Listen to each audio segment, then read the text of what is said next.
Hello, my dear students. Hope you all are keeping well.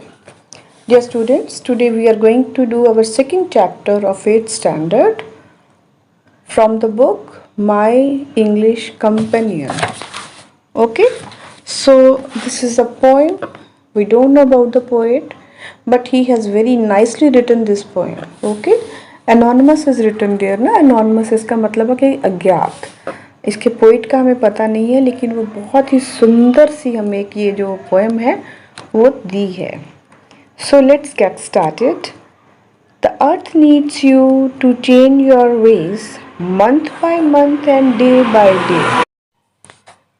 So before starting this poem, I would like to tell you what is the meaning of needs. Needs का मतलब क्या होता है बच्चे? इसका मतलब है ज़रूरत. ठीक है, तो अर्थ नीड्स यू, अर्थ को आपकी ज़रूरत है. आप कौन हो? इस धरती माँ के बच्चे. So the poet says, poet कहता है अर्थ needs you, the earth needs you. जो धरती है उसको आपकी ज़रूरत है. टू चेंज योर वेज, वो चाहता है किस चीज़ के लिए? कि आप अपनी जो आदतें हैं उनको बदल लो, अपने तौर तरीके बदल लो. Month by month and day by day. धरती नहीं कहती कि सब कुछ एक दिन में ही बदलो, लेकिन महीने में एक बदलो, फिर दिन ब दिन एक बदलो और अपने आप को सुधारो. The changes are easy, just look and you will see the differences that can be made by you and by me. कहते ये जो चेंजेस हैं वो आसान है, कोई मुश्किल नहीं है या इम्पॉसिबल नहीं है.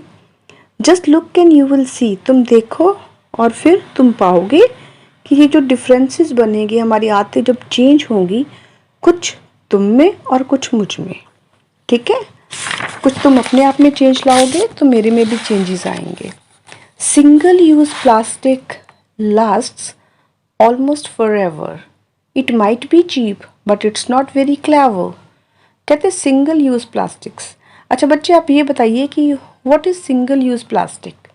प्लास्टिक तो हम बार बार यूज़ करते हैं ना. हमारे किचन में कितने ही ऐसी चीज़ें हैं जो कि प्लास्टिक्स की हैं, हम उनको कितनी बार यूज़ करते हैं.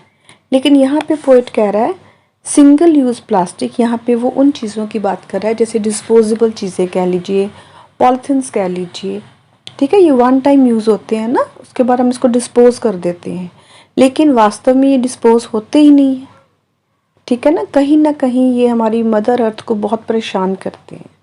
सो लास्ट्स ऑलमोस्ट फॉरएवर, ये बहुत फॉरएवर, हमेशा के लिए ये कहीं ना कहीं हमारे एनवायरनमेंट में रहते हैं. It might be cheap, no doubt. ये डिस्पोजेबल चीज़ें आप देखते हो हमारे गेट टुगेदर्स में, पार्टीज़ में, फंक्शंस पे, मैरिजेस पे, बर्थडे पार्टीज़ पे कितनी ज़्यादा यूज़ होती है ना डिस्पोजेबल क्रॉकरी. कहते इट माइट बी चीप, ये बहुत सस्ती होती है, but it's not very clever. लेकिन इसका इस्तेमाल करना कोई समझदारी की बात तो नहीं है ना. It can end up in oceans, rivers and seas. कहते ये कहाँ पहुँच जाती है, कहाँ इसका ये ख़त्म होती है, जाके इसका एंड कहाँ होता है? ओशंस में. ठीक है, कई बार ये समुद्रों में, नदियों में, सागरों में पहुँच जाती है. The wind sometimes carry it, और कई बार हवा क्या करती है, इसको अपने जोर से कहीं कितनी दूर दूर ले जाती है. बिकॉज आपको पता है ये बहुत लाइट वेट होती है चीज़ें प्लास्टिक्स की, है ना. तो जब कभी तेज आंधी आती है, हवा आती है, तो इनको उड़ा के अपने साथ ले जाती है. And it tangles in trees, और समटाइम्स क्या होता है कि ये तो वृक्षों में अटकी हुई आप देखोगे. प्लास्टिक्स की चीज़ें जो हैं, मोस्टली पॉलीथिन्स जो होते हैं, आप देखते हो कि हवा के साथ जब आंधी आती है तो ये प्लास्टिक्स जो हैं ये इधर उधर अटक जाते हैं, एंटेंगल्ड हो जाते हैं ट्रीज के ऊपर. When people drop it on the ground, that is not where it stays, it travels all around.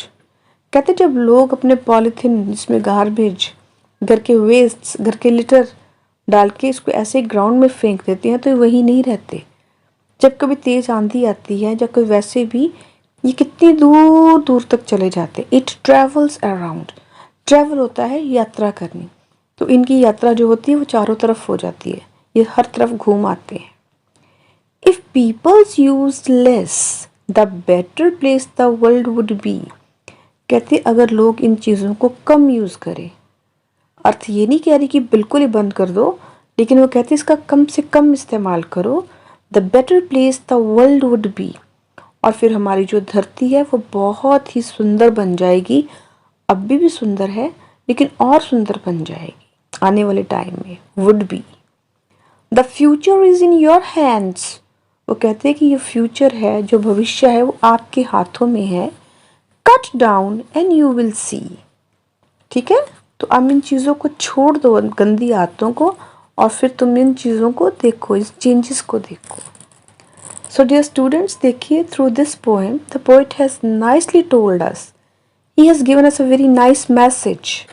ठीक है, जब भी हम लिटरेचर में कुछ पढ़ते हैं तो हमारा जो मोटिव है वो ये नहीं होना चाहिए कि हमने चैप्टर को पढ़ा, उसके राइटर या पोइट के बारे में पढ़ा और फिर हमने एग्जामिनेशन पॉइंट ऑफ व्यू के लिए उसको याद कर लिया, इसके क्वेश्चन आंसर्स। बच्चे, हमें इन चीज़ों को अपनी लाइफ में इम्प्लीमेंट करना चाहिए। It is one of the very good poems, ठीक है ना, because it's giving us a message कि हमें अपनी धरती को बचाने के लिए we should say no to plastics.